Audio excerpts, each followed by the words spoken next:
কি কেকটা দেখে মনে হচ্ছে না কোনো বড়সড় বেকারি থেকে বানানো হয়েছে। আসলে এই কেকটা আমার বোন তার দুলাভাইয়ের জন্য বানিয়েছে। গ্রামের বাড়িতে বেড়াতে এসেছি, আর আমার বোন অনেক সুন্দর কেক বানাতে পারে। তো আমরা সবাই মিলে বললাম ওকে, তুই কেক বানা, কেক বানা। তো আমার বোন তার দুলাভাইয়ের জন্য এই কেকটা রেডি করেছে।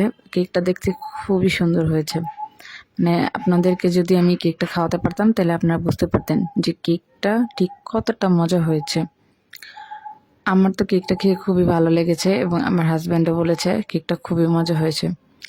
আমরা মাঝে মাঝে আমার বোনকে বলি যে আসলে তুই কেকটা একটু প্রফেশনাল ভাবে নে, কিন্তু ও সবসময় এগুলো ইগনোর করে। আসলে ওইগুলো খুব একটা মানে কেকের বিজনেস বা কোনো কিছু এগুলো বিজনেস করতে খুব একটা ইচ্ছুক না আমার বোন আসলে।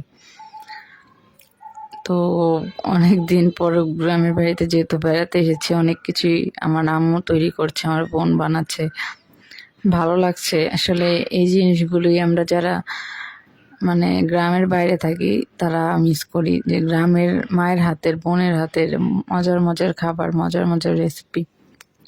তো এই কেকের ভিডিওটা আমি আপনাদের সাথে পরবর্তীতে শেয়ার করব।